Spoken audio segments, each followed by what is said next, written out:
Hello again, and welcome to Winning with the Wrangler at Dick Powell's Leadership Corner. Brought to you by Earth, Wind, Fire, Water Training and Development, where our passion is building leaders of today and tomorrow. Leaders, the information on today's program, well, we get it from many different places and many different people. So if you hear yourself in our conversation today, please remember, it is not all about you. Now, before we get started, I want to remind you all that for personal appearances or speaking engagements, please get on our calendar as quick as you can. You can either call us at 727-422-1833 or send me an email, dick@ewfw.org. Now, I encourage you to do that because, quite frankly, we book up pretty darn quick over the years. So, let's get started on today's program. Today I'm going to start off with leaders. Let's take and pay more attention to something called exploration learning. I'm going to read you what it says here. It says exploration learning helps children and adults learn through curiosity and inquiry, providing a direct and hands-on experience. Let me take this a little bit farther. What we have learned, and we continue to learn, is that, almost everyone needs to learn with hands-on. It creates a bond between your hands and your mind. Now, your eyes, your hands, your mind, when they all start working together, things seem to stick, and the learning process goes much quicker. Back in the day, we used the each one, teach one method, which I still believe is quite effective. And that's where I do it and you watch, then you do it and I watch, and then you teach someone else and I mentor. You see, when you're doing that, it starts to bring it all together. Now, that is being said, this thing really starts to work. We've seen this work both from kindergarten on up to, on into college. It's where a student gets something excited about something. We watched our granddaughter get excited about leaves and the different kinds of trees, and we let her just pour in every book and every place we went, collecting and researching and taking samples. And I'll tell you, it was an exciting time to watch this type of learning called exploration learning start to take over. Now, what we've seen is we've really kind of watched her do this with every subject she comes up to, she gets excited about. That's what learning is all about. And what we're trying to really encourage is this. This isn't a new thought process, by the way. This has been going back for a long time, but I believe if we looked at this with subjects such as math, and let someone just rock and roll, if they get excited about numbers and just being able to, what can numbers do? I remember when our son, quite frankly, was having trouble with numbers, and we went out to the wood shop and we got a big old yardstick, and we started to figure out, because he wanted to make a new skateboard and how to take and figure board feet and how to do inches and all those kind of things. He found out that math was the fundamental piece of doing carpentry. And it was more than just learning how to use the tool, but how to calibrate the tool. You see, that is what this is all about. Now, his time, spending time out in the shop, was quite frankly worth a whole lot more than if he had spent it in the classroom. Because when he got back to the classroom, these concepts were already cemented into his mind, and he got excited about doing the simple problems. He found them simple back in the classroom after working in the shop. The sciences, whether we're looking at earth science, we're looking at science of the oceans, science of how things work, our bodies, our chemistry, whatever part and piece it is, they get excited about. They get to take it as far as they can. That in itself really stems to the different parts of really knowing how to put it together. We found that this lent itself to really the finding out the history of something, being able to write the organization of how it happened and do a dissertation on what was going on, how to speak in front of a group of people, to display or tell them or share with them what they just learned. So there was more parts and pieces that really went to it than just learning what the trees were about or learning how to make a skateboard. You see, those things really started to make sense. What I see in our organizational schools today are some things that, I wish they would put back in place. And I'm going to do my best to talk to other leaders. That's why I'm talking to you today, to encourage you to ask them or really kind of insist to put these things back into the learning tool chest. The first thing that I'm going to really, probably not be real popular, but I'm going to say it anyhow, is life skills. Now, back in the day, 100 years ago, when they had dinosaurs, and I was in a class called shop, and we had to learn about how to take and do all those tools and whatnot, and then we went to mechanical drawing, which I really had a tough time with getting a straight line. But you know what? Here's what it taught you about life. Life isn't easy. Life isn't always fun. You don't always get what you want. And you know what? There's consequences with every choice. That simple class was a life skills class more than how to work with a piece of wood or draw a straight line. I've talked to my wife about it, and she said home ec, even though it was sexist nowadays to say things like that, she said the same thing, that learning to sew a straight line was more about patience and persistence and caring and consequences than it was about putting a straight line. Now, she got a hold of it and she loved it, and we've got a whole sewing room, but that's a different story. The different things is what did this teach them? So the simple classes on simple electricity, how does that thing work when you flip the light switch, and how to change a light bulb? Simple stuff that's going to happen in your home, simple plumbing. If your toilet's, leaking, it's running at night, needs a new stopper or a ball cock. I mean, simple things to do if you know what to do. Or, I guess if you're rich and famous, you just call someone. But I think that just defeats the whole purpose. It's the simple things. Sewing. One that's a hot topic on Miss Robbins' thing is food. It's not so much that she just sees the whole thing as being lazy. Not knowing where food comes from. How it gets into the market. What does it look like before it gets to the market? How to purchase good food. How to make that happen. How to do the preparation. Cooking. And clean up. And of course, her big one is meal planning.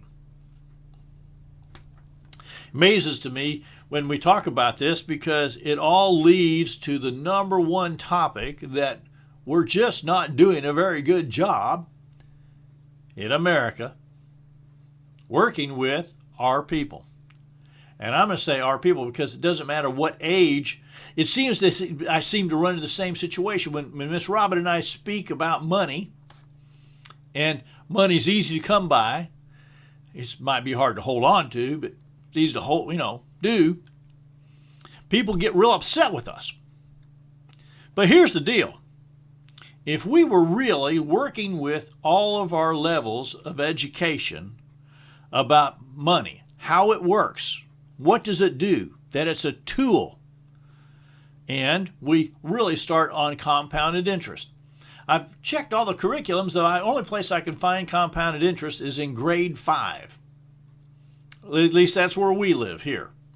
And after grade 5, it's never spoke of again. It never comes up. And so when I talk to high school, age, they have no earthly clue. And we talk a lot about impulse control. Is a need or a want? A need is something that, you have to have. You're bleeding and you need a Band-Aid. But a want is, well, I'd like to have those new fancy rims on my truck. Our neighbor just spent $3,000 on new rims and tires. It will not make it last longer. It will not make it go faster. It will not make it a better truck. Oh, but it looks good. You see, is a need or a want. But these type of things would have been learned on how to budget money and how to handle it and all those kind of things if we had allowed them to do some exploration learning, especially at an early age. Well, this is a soapbox that I've been pounding on for a while. And as leaders, I think we need to do a better job at making sure that those who come to work with us or for us or, alongside of us have some kind of this learning. Because here's what happens. I want to start my own company. I just went to business school. Well, that's all well and good. You know how to make a budget? Well, kinda. Well, did you do the research of where you're going to start this company? How many other people are doing the same thing you're doing? What makes you different? How it makes you unique? Do you have a starting budget? Do you have any money put away to withstand the first year or 2 years of not really making much money? What are you willing to do to get to where you want to go? You see, those kind of questions, well, they were answered a long time ago with this exploration learning. Now, I realize 100 years ago when there was dinosaurs on the planet and I was riding my bicycle throwing newspapers, I probably didn't really care a whole lot for that job, but it taught me responsibility. It taught me accountability. It taught me that a choice was something that I had to make, and there was a responsibility that went with it. If I wanted to make money, I had to do the job. For my grandfather, this was an easy thing for exploration learning. He would often say, it's pretty easy. You want to eat? You got to work. And it was just pretty flat, cut, and dry. One of my first jobs in the world was, cleaning out that carpentry shop of my grandfather's. And I came to him one day and told him I wanted to go to Boy Scout camp. I was all of 11 years old, and that thing was, $65. And back then that was a lot of money, just so you know. And he said, well, quite frankly, him and Grandma didn't have that kind of money to take and do that, but if I earned it, he would match it. So I set out and said, well, what am I going to do? He said, you deliver papers every day, don't you? I said, yes, sir. He says, they got a rubber band on them. I said, yes, sir. He said, people collect rubber bands, don't they? He said, yes, sir. He said, they need some place to put those rubber bands when they collect them. I said, yes, sir.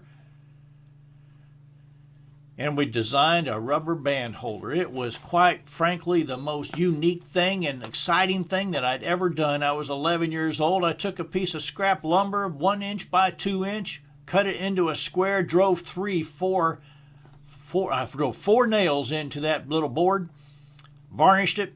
I sold them for $0.25 apiece. $0.25 apiece, that's a lot of those you have to make and sell to get that $65. But you know what? I made it up to about $40, and Grandpa and Grandma kicked in the rest, and I went to summer camp. But that's what it was all about. What are you willing to do to get to where you want to go? And that was all about exploration learning.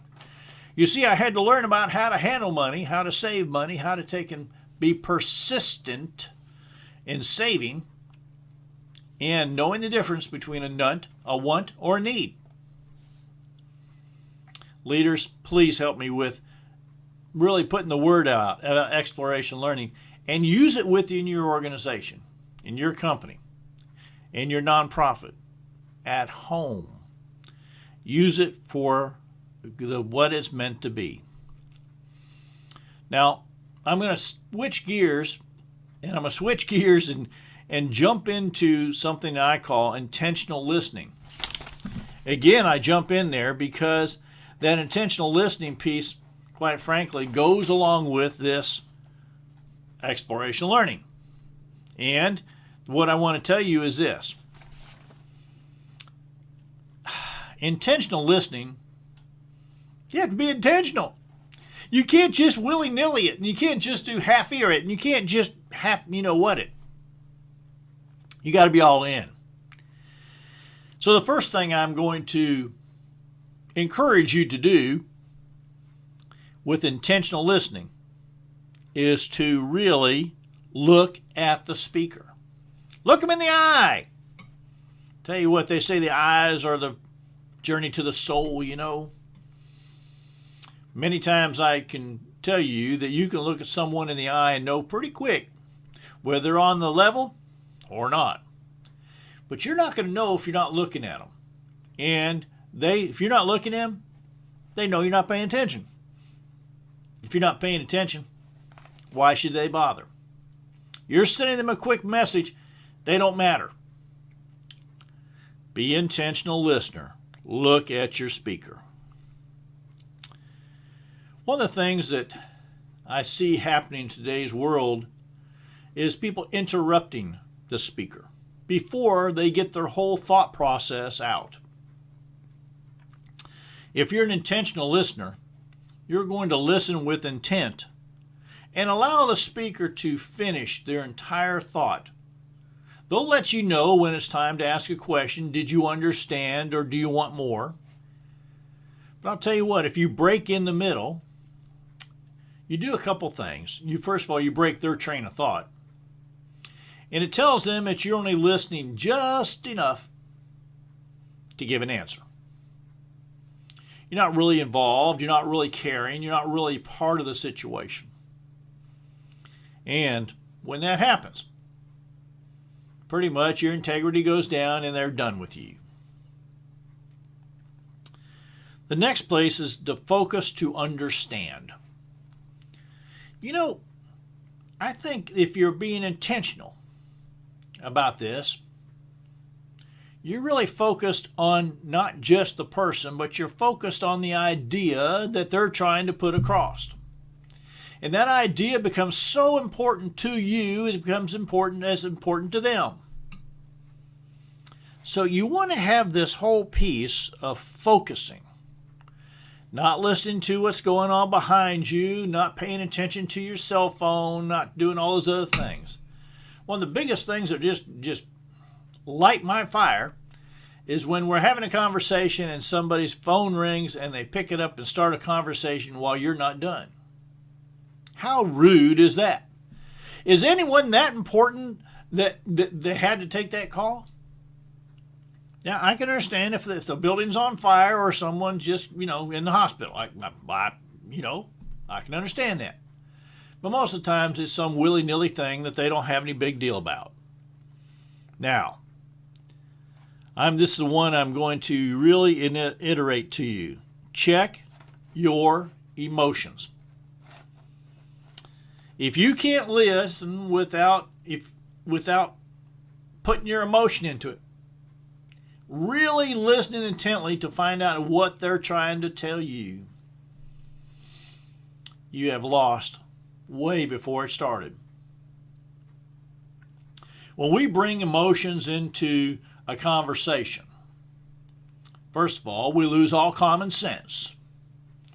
Emotions will outrun our common sense every single time. So check it at the door. Check those emotions at the door. Suspend your judgment. Gosh, this just lights my fire. Another one. If somebody has all these judgmental things and they're not really listening, they're listening to judge what you're saying, the words you're using. They're there to judge.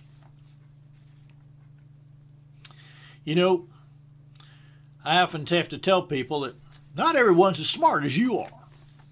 Not everyone uses the same words you do. Not everybody conveys the same thought the way you would. Because they're not you. And being judgmental, well, it's just mean. And you know what? When mean people, who wants to be around mean people? Well, not me. But if you're going to listen intentional, you're going to really do this because you believe in that person. Because if you didn't believe in him, why would you want to listen to him anyhow? But you're going to suspend your judgment. Now, one I've been criticized quite a bit about is taking notes. Now, I look somebody in the eye, and I can look down, take a note, look back up, look them in the eye, look down, take a note. The reason I encourage you to do this, when we take notes when someone is talking, that really tells them something. It tells them, gee, they want to know more. And they want to make sure that they understand what I'm saying. It also gives you a way to take, when they're done, when the complete thought is out, it gives you a way to look down and say, is this really what you meant to say? Did I really understand this the way you said it? It gives a clarification that's entirely different than breaking them in the middle and going, saying something quick, flashy, sarcastic, snipey. Boy, I tell you, when people do that, it just lights my fire. And I'll tell you what, I'm not the only one, because it sent a message to me that you just don't care. So I say to myself, well, why am I bothering talking to you then? As leaders, we sometimes get busy. And you know what busy is, right? If someone says, hey, Dick, how you doing? I say, I'm busy. I just sent them a message that says, hey, don't talk to me. I'm busy. You hope you understand that one. This next one, when we're talking about intentional listening. When they're done, when they have finished putting out their complete thought, you've taken some notes. Now's your time to ask those questions to understand. Questions to understand, not to belittle, not to, judge, not to do any of those things. But ask questions so you truly understand. Only then can you have some discernment and make some good, solid conversation back to that individual. Wow.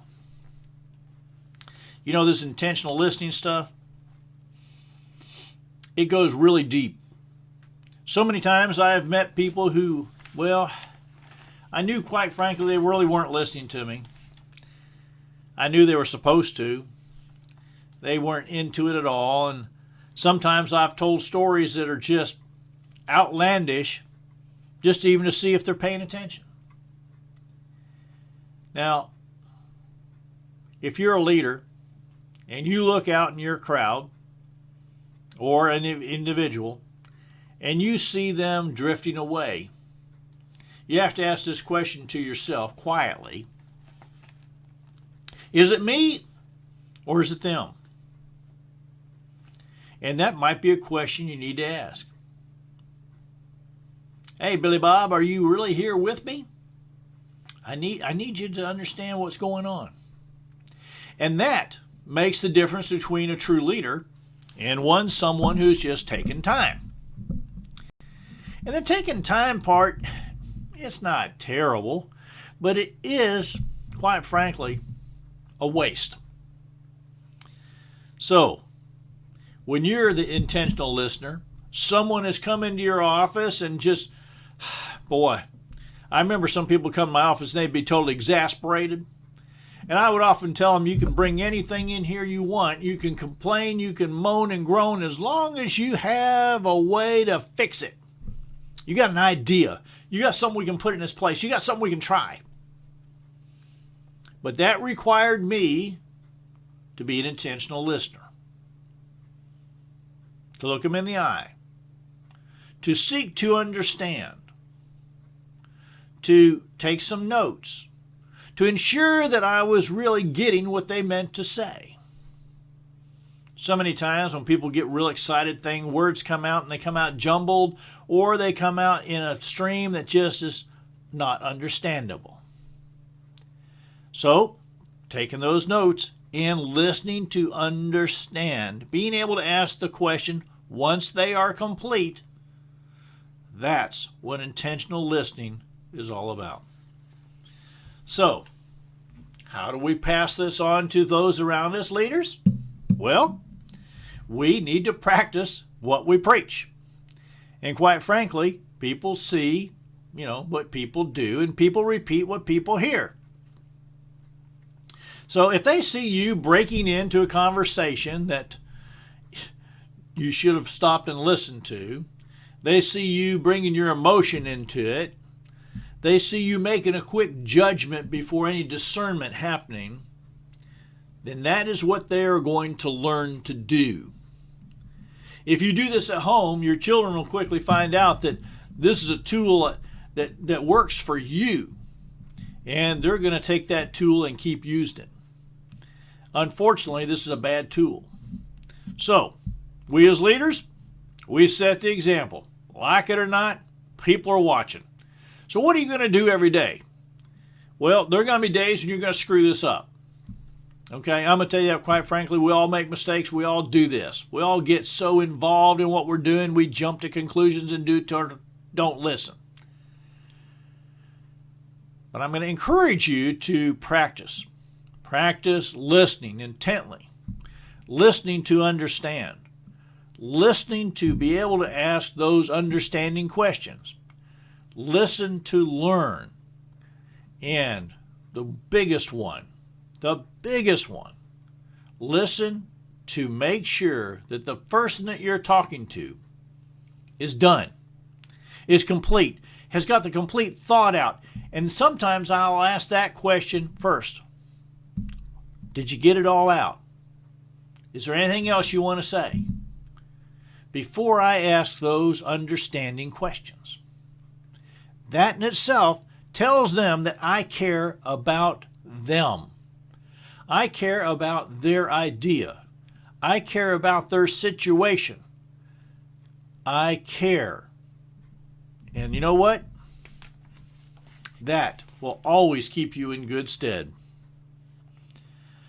Now, today we've really looked at a couple things that I believe can really help us in our leadership skills. One is this exploration learning, and the second one is intentional listening.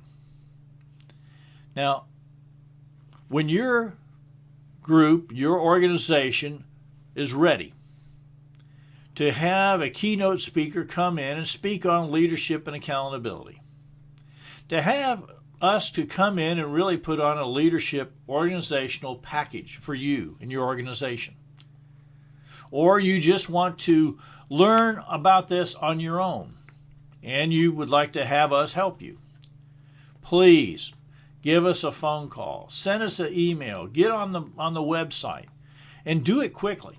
We book up, quite frankly, really quick over the year. And we want to make sure that we can provide you with the very best information of becoming the best leader you can be. Now, on behalf of myself, Dick Powell, and the whole Leadership Corner team, we want to say thank you for being a part of today's program. Our hope is that you've received a nugget of wisdom and guidance that will help you become a better leader. Now, if you have any questions or comments on today's program, please don't hesitate. Give us a phone call, 727-422-1833. Send us an email, dick@ewfw.org. Go to the website, spend some time. There's a place to send me a note there, www.ewfw.org. And until next time, this is DW the Wrangler saying, ride hard, ride fast.